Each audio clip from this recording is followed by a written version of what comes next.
enterprise providing health and care services across England. He's also the chair of Social Enterprise UK, and he was created a life peer in 2001. Victor, can I ask you to come in and just give your initial thoughts, please? So thank you very much, Michael. This is a necessary conversation. I'm pleased to take part with my other panel members and the audience. I think it's a mission critical conversation. As Philip has pointed out, this was one of the oldest partnerships in the NHS and social care system going backwards. I think the question is, what does it look like going forwards? And for me, that's the critical issue. How do we create place-based health and social care together? And I don't want to be alarmist, but in the silence between our questions and our conversations, you might hear the sound of creaking. And that's the sound of the swing doors on the Last Chance Saloon swinging behind us. I think that COVID has really highlighted the fact that we haven't done a great job as a system in solving the issues of inequity, inequality, and the inverse care law. And we can't go back to doing what we've always done, because that's what got us there. And COVID has highlighted that. It's drawn a big red line under it. So it seems to me that we need to do the following things. One, we need to encourage system leadership across health and health, social care, and universities. I think universities need to be system leaders in their place. I think they've got fantastic convening abilities. Two, we need to ensure that the community is in a place of real influence and power. That's what place-based means. It means how do we put the community in the centre so that they benefit?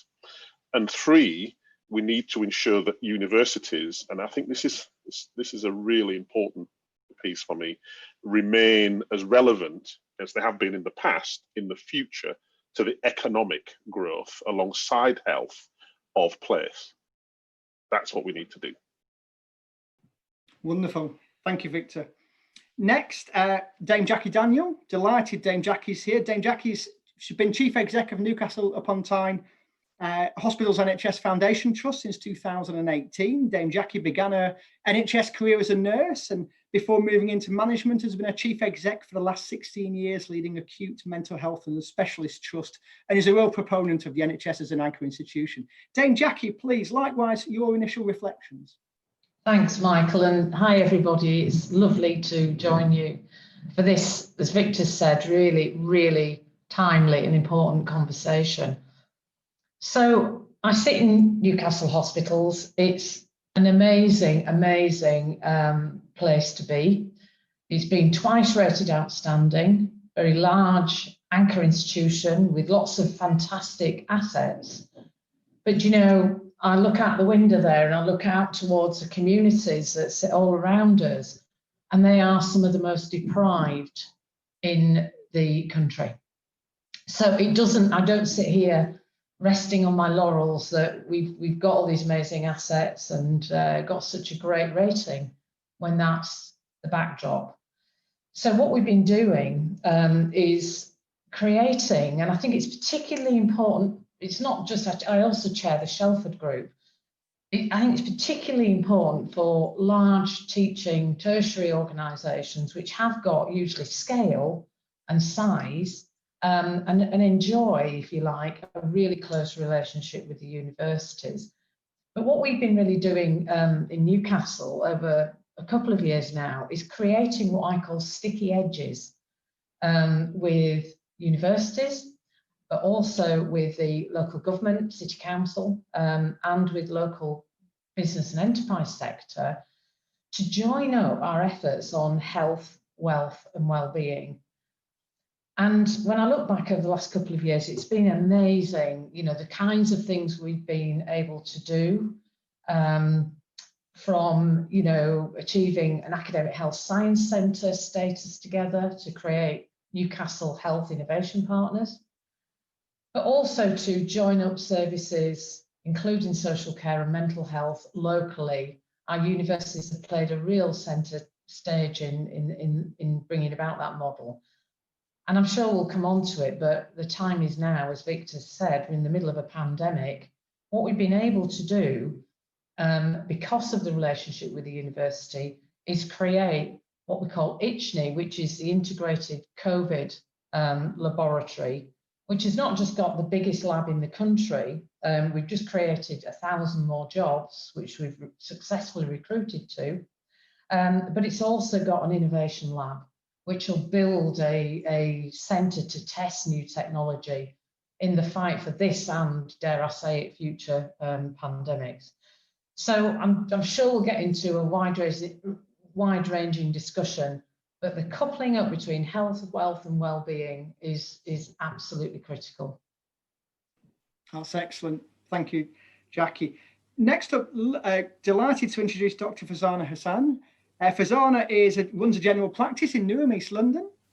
She's clinical director also for the Newham Central One Primary Care Network, co-chair of the NHS Confederation's National PCN Network, and is GP of the Year. Farzana, from your perspective, some initial reflections, please. Thank you. Thank you so much for inviting me, and hello, everybody. Thanks for sharing your afternoon with us. So, Michael, I'm delighted to be here. Also, really embarrassed that in 19 years as a GP, I'm learning about this now. As you say, I work in Newham, and Newham has had one of the highest COVID death rates in the country. And we are one of the most deprived boroughs in the country, although that has improved since we had the Olympics in 2012. But we still have a little pocket of wonderfulness and huge areas of deprivation, particularly where my practice is. And I'm delighted to be here, with obviously my lovely local university, QMUL. And I'm thinking 19 years as a GP, what have I done to actually reach out and find out what the university can do with me? My involvement with QMUL has been being a medical student tutor. So I've always just thought of it as a place of education.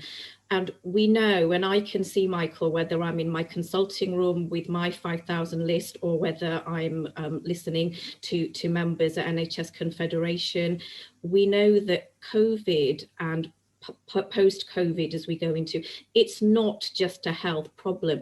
This is society's problem. I can't begin to tell you the grief I feel when I've got people saying to me, I've just lost my job, I can't pay my rent, Newham's had the highest furlough rate. What can we do together for our communities? Because I'm failing at the moment.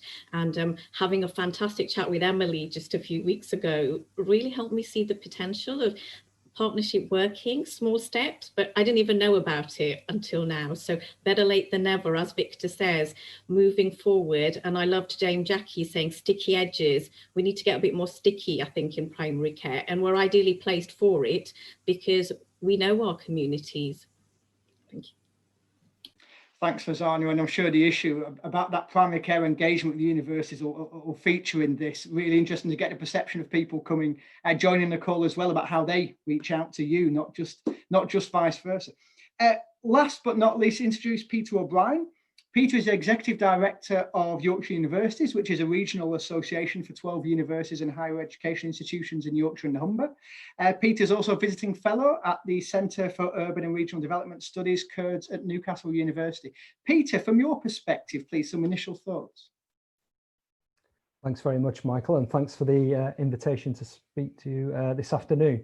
I mean, thinking about the relationship between the NHS and universities, then that relationship is incredibly close, but I think it could be even closer. And I think if we're going to encourage greater collaboration between higher education and the NHS, then one thing we could and should be doing, particularly as a university sector, is encouraging that collaboration between our different institutions. And I think also encouraging that collaboration within all parts of the health and care sector. So I think we have a responsibility as a higher education sector to facilitate, to practice collaboration between our universities, because if we don't do that, then we can't expect other sectors to embrace collaboration with us. So I think more collaboration, less competition. Thanks. Thanks, Peter. I'm sure that'll be a common theme today. Well, I'm going to keep an eye on the questions which are already coming in, and I'll return with some of these in a few minutes' time. But in the meantime, I'm going to hand back to Philippa to start the more wider conversation. Thanks very much, Michael. And I'm really interested in sticky edges too, actually, Jackie. I really like that sort of image that brought to mind. But I suppose, you know, and obviously the pandemic has galvanized action as well as highlighted perhaps some big gaps or big issues that we as a society need to address. But I'm interested looking at the sort of panel, so any of you can answer this question is, you know, and Peter touched on it, universities and the NHS have worked closely together, but what is it about that relationship that really needs to change going forward so that we can get to those even closer and more beneficial working relationship? And I'm just interested in anybody's sort of take on that. Now, panel, just to explain, you can put your hand up electronically in Zoom, but that's hard for me to see. So if you want to wave to say that you want to speak, if we can do that the old way by just waving, that would be really helpful. Oh, Fazana first and then Jackie. The wave worked. I like that raised hand much better than trying to find a computer. So I think I was just going to say, sort of from personal perspective, you're absolutely right, Philippa. We have had, particularly in terms of research, lots of invitations from universities. I think the thing that's missing is, number one, and I think this is just human nature. We think, oh gosh, not another extra piece of work to do. I've got patience. But also it's that sometimes that loss of personal touch. It sounds so basic, but I think it is about relationships and trust, isn't it? And I think we can achieve what we're trying to do with improving health for our communities and populations, starting with that individual relationship. That's what many of us, I think most of us in primary care, get out of bed for. We get out of bed because we know our patients, we know our communities. So I think a good start would be a joint project that's very very tangible, something to touch, that can be sort of research based, but doesn't have that feel of, oh, this is something that will only benefit the research academics who are dead clever and don't really see patients, and they're really far removed from us. It's nothing to do with the real world. Why should I? Which, you know, I have been guilty of. So moving forward together, very tangible. I think the primary care network really lends itself to that with the size. You know, I've got 5,000 patients in my list, but as a clinical director looking after 67,000 residents in Newham, so more than an eighth of Newham, really a nice size. Thank you. So a practical projects that we can learn from quickly, as opposed to sometimes research can feel remote and longer term. Not all of it, obviously, but sometimes it can. Thank you very much. That's really helpful. Jackie. I think we're going to be building on some themes, aren't we? Because I completely agree with the points Fazana's brought into sharp relief there. Relationships are everything, and trying to build, you know, trust and what I call relational fabric, which is a bit more about just, rather than just engaging, actually building in some long-term reasons to be working together and be collaborating. It's got to feel deep and meaningful, I suppose, to find the time and energy. But I do think, you know, universities and large trusts, but not, you know, the NHS in general has such a long history. I think that's probably easier. I think, you know, perhaps it's more difficult to sort of join dots with the commercial sector, which I think is really, really important. You know, if you're going to turn the dials on making local investments, growing local businesses, getting local communities into employment, you know, that starts to feel like, you know, you've got real investment, you know, in that kind of agenda and context. And I do think that those sorts of agendas do, you know, pulls people together. And if you can get some early wins, you know, I mentioned the Academic Health Science Centre, but we bid, you know, for that prize, if you like, previously and not got there. I think the reason we did get there this time is because we were just sat, you know, very conjoined in terms of our ambition. The City Council was a key player also, so social care and primary care were in the conversation, and it felt authentic. Yes, no, exactly. And you also need to get the local authorities in, don't you, as well as local businesses and more national institutions too, actually, if you possibly can. Victor or Peter, do you have anything to add on this, or I can go on to ask? Oh, Peter. Thank you, Philippa. I think the way in which universities use or harness their research for wider societal good, I think, has become even more important and amplified over the last few months. And in particular, how universities engage and operate within their local communities is absolutely critical.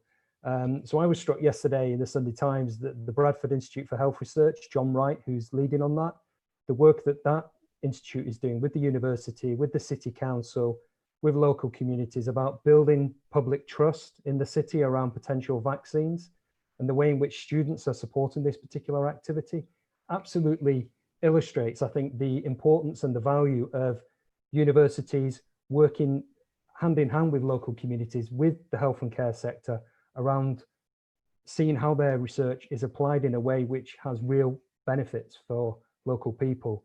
And I think this is going to be so important, I think, for universities, and it absolutely fits with the civic university agenda. Thank you. Thank you very much, Peter. And Victor, you spoke about it, but we're all being in the last chance saloon and how important sort of the place-based agenda should be. Yeah. And I just wondered, universities and the NHS are all subject to a lot of sort of regulation, et cetera, et cetera. How high up their priority list do you think this should be? It's top 5. If you're a university and you want to stay relevant, and this isn't in your top 5, you're not going to be relevant. And the reason for that is that universities now are seen, we've had Brexit, we've had, the whole sort of anti-elitist, the whole sort of notion of where are you in my community? It's a bit like the companies, increasingly now you have to be seen as relevant, not just to your community, but to the national economy. And I just think that unless you can show how you are adding value to your community, then the community will consider that you're not adding value, and that's a problem. So I think that's pretty important. I think the other thing is that,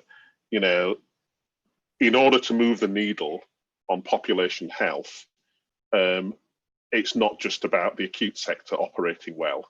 It's a stock and flow problem, right? If Jackie's going to have a credible trust, she has to have a credible community sector.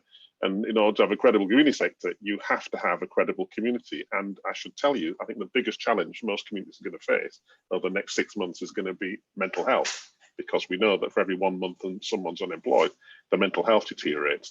So the NHS and the university sector have a massive contribution to make in relation to both those things. I mean, Lincoln University is what, 15% of the GDP of Lincolnshire? No. Your university is about to find out what your contribution to your local economic, what economy is, and and the contribution to London. It will be significant. And the question is, how do you leverage that together? I don't really think you've got a choice, to be honest. And if you think you have, then you haven't smelt the coffee.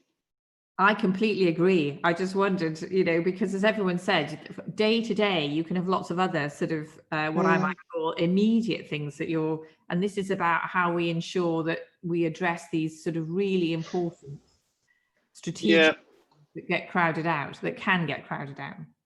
Yeah, I think that's true. I mean, it's not for me to tell. I mean, I'm not a university vice chancellor, and they're very, very busy people.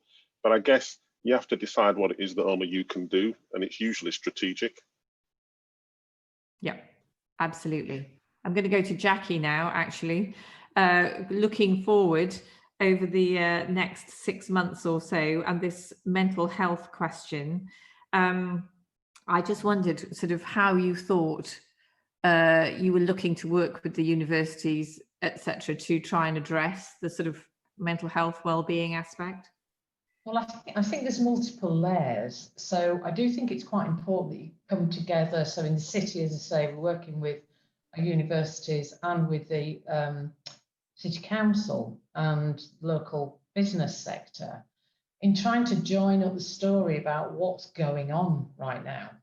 And obviously we did some work over the last week or so where we've mapped the rate of unemployment in Newcastle. So we can narrate this quite clearly. Now that is likely to be a really depressing output. So importantly, we need to be saying, well, what are we doing about that? So I use the laboratory example. You know, we've created 1,000 jobs overnight. And what we've done is we've not just put out, we've been very careful in the way that we've recruited to those roles. We've actually actively tried to get into the most deprived areas of our city, and actually the areas in our city where we know there are real inequalities. You know, we've worked with the voluntary sector and worked quite hard to target people into employment to create new opportunities.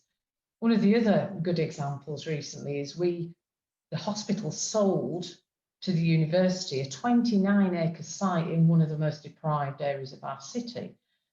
We've almost bought that back as a partnership, and we're going to create what we're calling the Centre for Aging, the Campus for Aging and Vitality. Now, what we're trying to do there is conduct kind of research into aging, which we do already, but trying to get you know, investment into new housing and community living. Also work with the commercial sector, trying to create new jobs through the use of, you know, things like, you know, looking at working with some of the tech companies to look at how we support people in independent living. I mean, to a large extent, this isn't anything new, but it will regenerate the West End of the city and transform it in a way that no single partner could have done alone. Now, if you can tell that story well enough, I think that gives us real hope.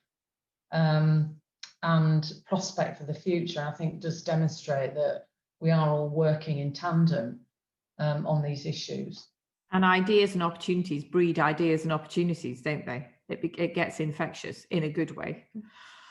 Peter, you spoke about collaboration and not competition, but how do you ditch rivalry successfully when some institutions do compete in other areas? I just wondered, you know, how would you help incentivize sort of new ways of working?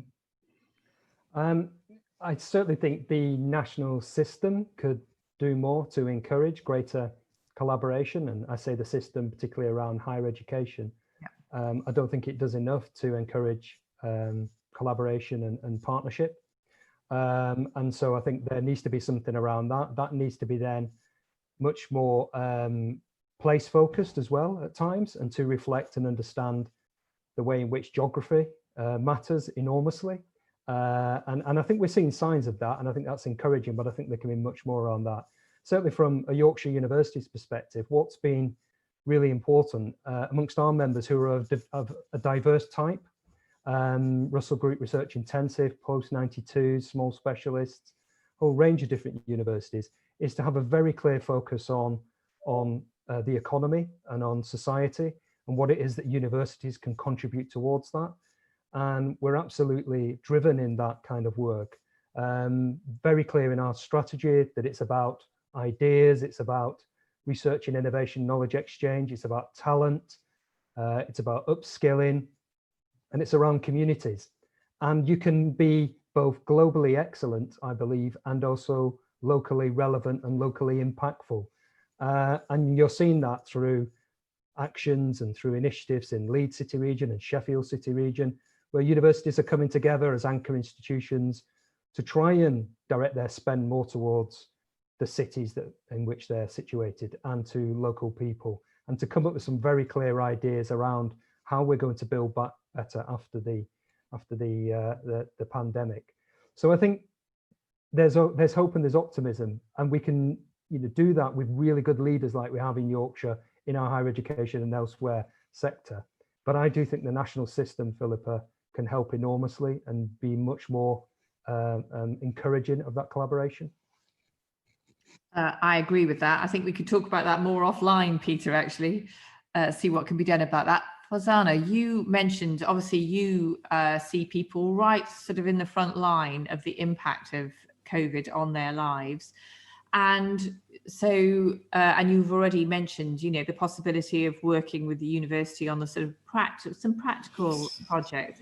I just wondered what you thought the sort of priorities for the primary care network over the next few months to next couple of years even, that are likely to be as part of sort of paving the way for those sorts of collaborations? Thank you for this. So my vision of primary care networks, why do we have primary care networks? I think it's because it is all about place-based working, to be able to give our communities things that we can't give them with me sitting in my consulting room working in a silo as a GP. The best GP in the world can't sort out somebody's housing. So this was what drove my passion to become a primary care clinical director. It's fine to give somebody antidepressants. I have nothing against antidepressants, but that's not going to bring their house back, and it's not going to bring their earnings back. And I think primary care networks, I personally think, are the best thing that has happened in the NHS, because we are here to work with local government, to work with, very importantly, voluntary care sectors, our communities, as well as our acute trusts, our community trusts. And I think so much in the past has been very much focusing on the very sick. I can understand why the NHS does that, but really we haven't concentrated on keeping people well. So we're doing really well when the horse is bolted, but actually what can we do? And I think working with universities, so many advantages, Philip. I mean, one is just as a healthcare provider. So if you think about me providing health, so we have these great screening things, like I know what we'll do. We'll screen 15 to 24-year-olds for chlamydia, great national thing. But actually, those 20-year-olds don't come and see us, do they? They don't come and walk into my practice.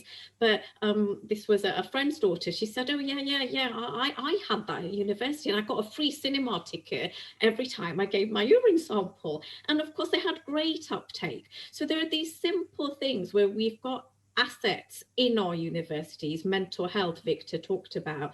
Can I honestly say to you that our system is working great, so that we're reaching those young people who are having mental health issues? I mean, I've got a 17-year-old and she's just annoyed at the second lockdown. She just doesn't feel that it's right, and she wants to go out. And what are we doing with so many young people in our universities when the students, they're locked up? They're very different to me being 47, completely different outlook on life. So there's something about partnership working where I think we could improve health. So while we have our own funding streams, there's something about using that resource more effectively. So that's just as a healthcare provider. And then I think, Philippa, there's actually quite a lot of, I think we're missing a trick on things like joint working. So particularly the primary care element, we are, as GP partners, independent contractors. We're small businesses. So at the moment I have a vacancy for a receptionist. I have my wonderful nurses moving on after 6 years. So something about working together just to see who can we have, and I know Michael and I have spoken about this, working together to see what employment opportunities there are in the community, because you'll always hear general practice say we haven't got enough of X, Y, Z. Maybe universities have that. Maybe we could form those relationships by saying, well, actually, I could do with a little bit of data analytics. I don't have anybody for that. Some really simple working. And I think the third thing is to really have PCNs realize their whole potential. And it's not just about local authorities and not just about hospitals, but really embrace universities. As actually universities are a big part for a lot of people of their lives. And certainly working in an area like I do, where we've got high levels of deprivation, I've got entire families, Philippa, where they'll say, my son can't possibly make it to university because his granddad didn't, and his dad didn't, and his great granddad didn't. How do we help? It might not be for everybody. I'm not saying university is for everybody, but it might be that we just give people that courage to say, actually, it doesn't have to be the way it's always been. But if we don't help with economic growth, which I don't think we as primary care always think of, if somebody can't eat, they're not going to be able to have a healthy life.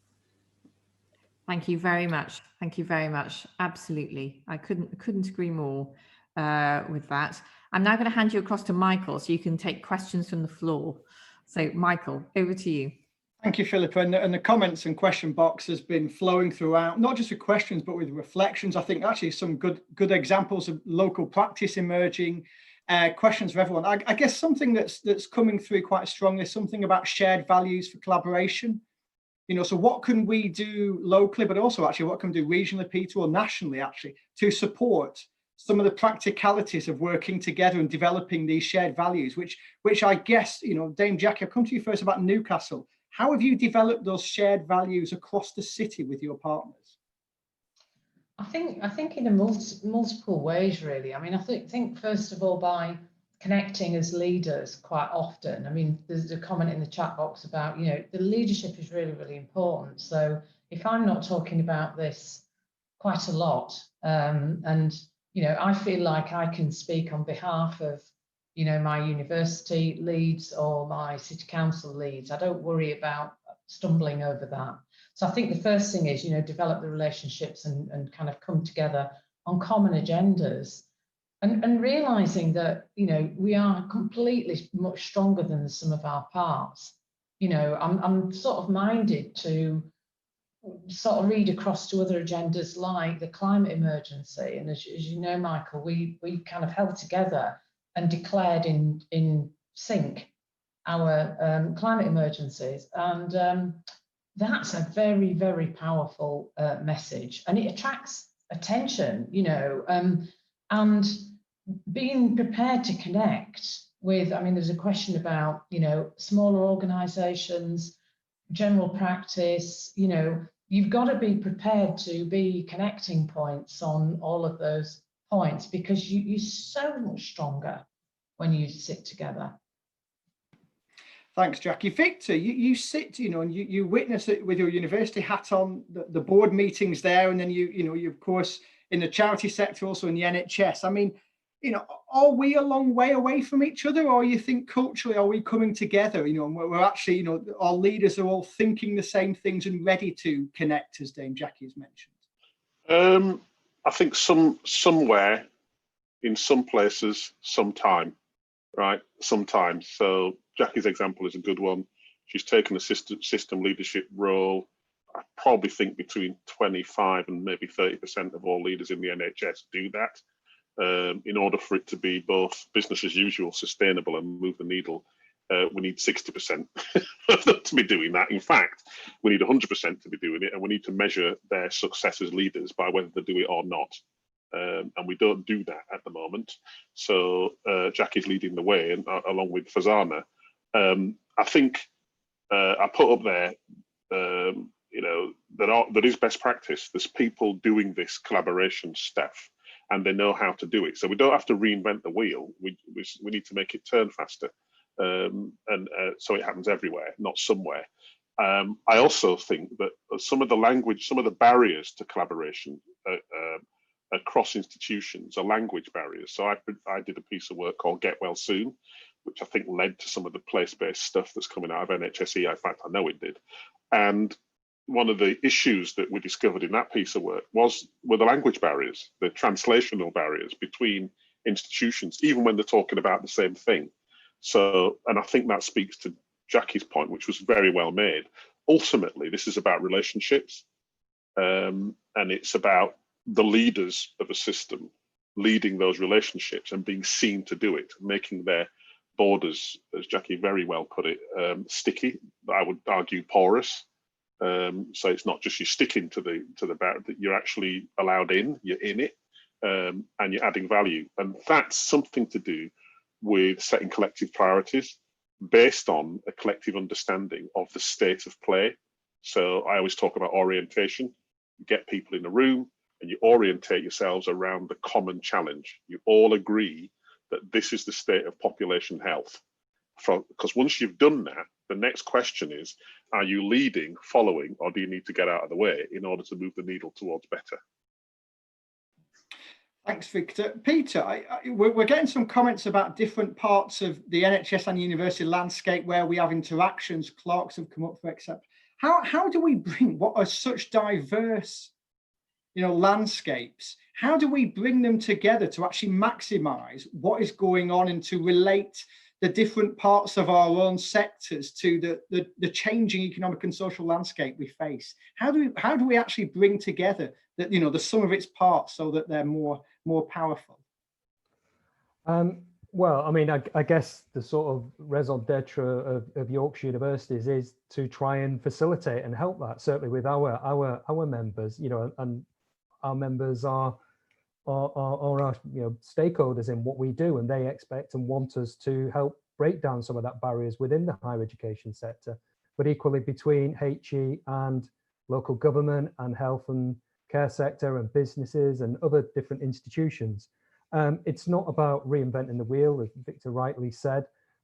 This is about adding value, and that for me is absolutely critical, because there is some really good partnership work taking place at a local level in Yorkshire. This is not about reinventing the wheel and why you coming in and saying this is how you should do this, but what it's doing is about how do we provide that framework so that good practice can be shared, and initiatives like the Civic University Network, the work that we're doing in West Yorkshire and Harrogate with the integrated care system is really paying dividends, because it's opening up a new way of thinking that, okay, since the pandemic started, you know, lots of people have rightly had to turn their attention to fighting the virus and, you know, fast tracking graduates into the NHS or whatever it might be, you know, university research, thinking about vaccines and treatments. What we're trying to do as well is create a space to think, what about the medium and long term?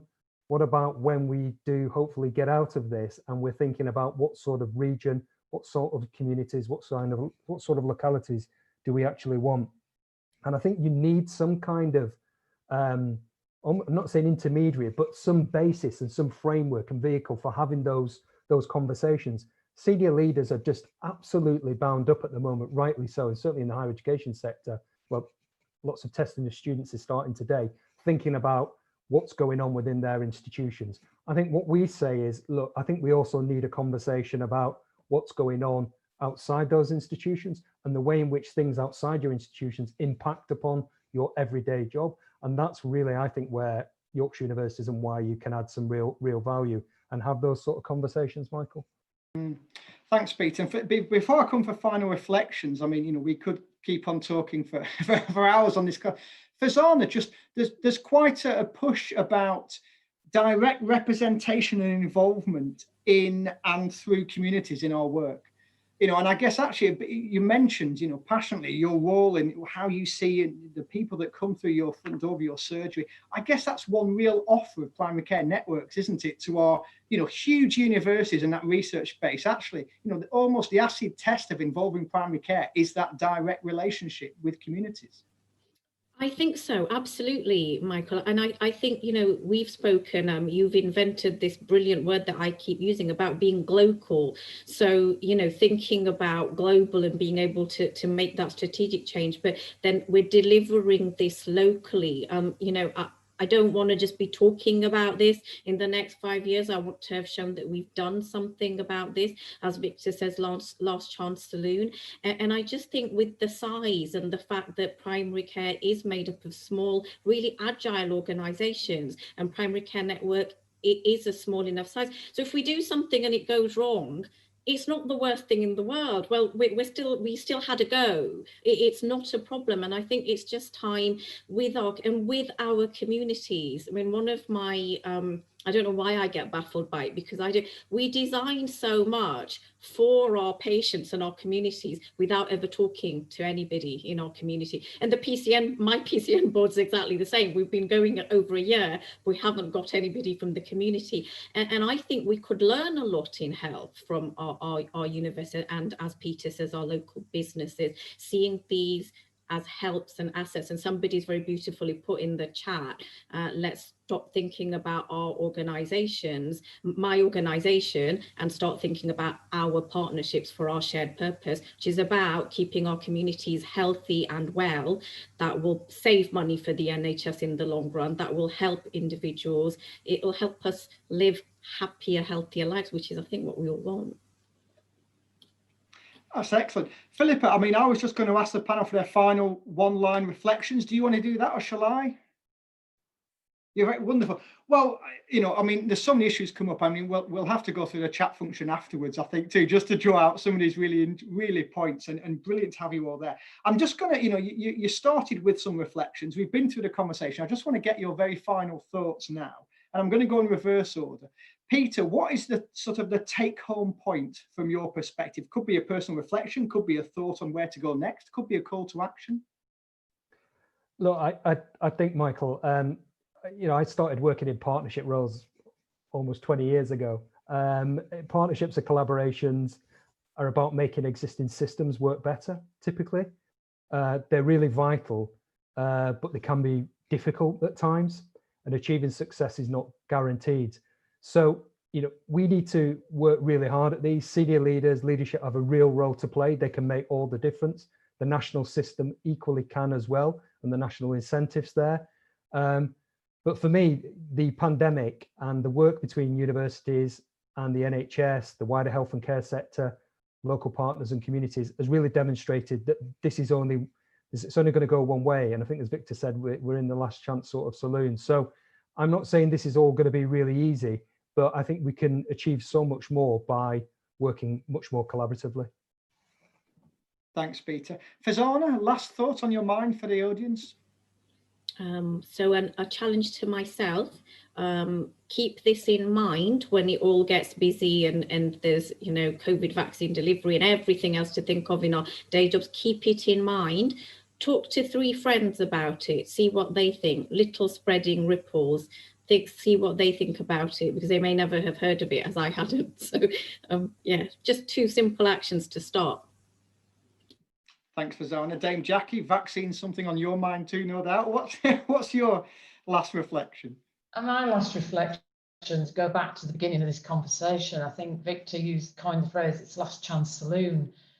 I can't tell you how much further this pandemic's pushed the inequalities that were already there. So I guess, I mean, I just think this forum, you know, organisations like the Confederation, the Civic University Network itself, you know, can become quite a force, because there's a lot of dots to join up. You know, there's a lot of infrastructure that supports all of this, and a lot of confused policy at the moment. So yeah, I suppose it's made me think about how I can continue to work with colleagues on this. But you've got to make it visible from space. So it's how do we do that, you know? Thanks, Jackie. Victor, do you want the last word from the panel? Yeah, okay, thank you. I think a couple of things. One, learn short, think long. Learn quickly, and keep long. The third thing I'd say, well, the second thing I'd say is that, look, this is the Confed's core business going forward is going to be about owning the landscape of health and social care, but doing it in partnership with others. You know, we can't do it on our own. If we're going to deliver population health, we have to do it together. Now, we know how to do that. It's not a mystery how to do it. It's all about execution. So I know the Confed is going to be really working with our ICN networks, our PCNs, our acute trusts, the mental health trust, to deliver the model for how we do population health at scale. Because what we can't have is this happening somewhere. It has to happen everywhere. Wonderful. Well, before passing over to Philip, I'd like to give my thanks for the panel. And what I would say, apologies we didn't get around to your questions. We will take all your questions, your comments, your thoughts, your good practice examples. We will bring it together, and the Confed will sit down with the Civic University Network and just try and map out some next steps about what we might do together. Because I think we've seen today some real passion. We start from a good place, but COVID has certainly made us think slightly differently from our own different perspectives. Philip, I'll hand over to you now. Thanks very much, Michael, and thanks very much, panel, and also to everyone who's attended today and who's contributed in the chat as well.